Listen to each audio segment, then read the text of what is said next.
les relations entre le roi Charles III et le prince héritier, son fils William, sont au beau fixe. Ce qui n'est pas vraiment le cas de celle que les deux membres seniors de la famille royale entretiennent avec le prince Harry. Depuis son départ d'Angleterre, avec son épouse Meghan Markle, en 2020, le duc de Sussex a porté de nombreuses accusations contre son père et de son frère, notamment dans sa série documentaire et dans ses mémoires, Le Suppléant, sorti en janvier dernier. Si un coup de fil d'Harry pour l'anniversaire du roi le 14 novembre a un peu réchauffé leur relation entre le père et le fils, la sortie du livre de l'expert royal et ami du prince Harry et de Meghan Markle, Omi de Scobie, le 28 novembre, ne va certainement pas arranger les choses. À quelques jours de la parution de Endgame, Inside the Royal Family and the Monarchy Fight for Survival, que l'on peut traduire par phase finale, au sein de la famille royale et de la lutte pour la survie de la monarchie, il a été rapporté par The Mirror ce mercredi 15 novembre que l'ouvrage contenait des révélations sur une querelle entre les princes Harry et William alors que la reine Elisabeth II était mourante. Des révélations qui ne passent pas auprès de la famille royale. L'auteur Omi de Scobie, qui avait reçu des informations de la part de Meghan Markle pour un autre de ses livres, a révélé que Charles III avait dit à Harry de se rendre immédiatement à Balmoral à l'approche des dernières heures de la reine le 8 septembre 2022. Harry a envoyé un message à son frère pour lui demander comment lui et Kate prévoyaient de se rendre en Écosse et s'ils pouvaient voyager ensemble. Pas de réponse, a indiqué Omi de Scobie, avant de préciser, William l'a ignoré.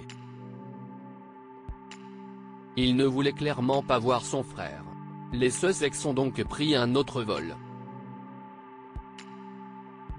Le livre confirme aussi la rumeur selon laquelle Harry avait appris la mort de la reine Elisabeth II par la presse alors qu'il était dans les airs. Selon le journaliste, il n'existe aucune preuve que Charles a bien téléphoné à son plus jeune fils au moment de la mort de sa mère. Quant à William, l'auteur explique, il a le sentiment d'avoir perdu Harry et ne veut pas connaître la nouvelle personne qu'il est devenu, a-t-il indiqué, avant d'ajouter que l'époux de Kate Middleton était convaincu que son frère avait subi un lavage de cerveau de la part d'une armée de thérapeutes aux États-Unis. Biographe non officiel des parents d'Archie et de Lilibet, Omi de Scobie a aussi qualifié, dans son ouvrage, le roi Charles III d'impopulaire et le prince William d'héritier avide de pouvoir. Pour le journaliste, le cadet de Charles III est en revanche un prince contraint de commencer une nouvelle vie après avoir été trahi par sa propre famille.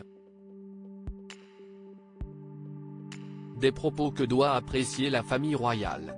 Article écrit avec la collaboration de 6 médias Crédit Photo, agence.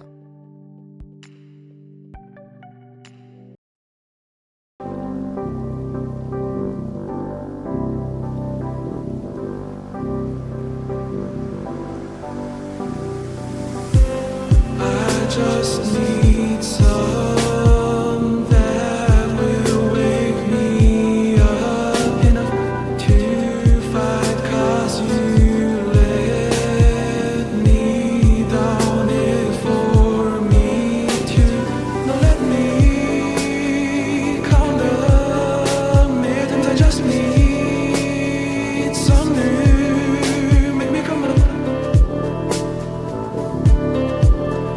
We were that we had to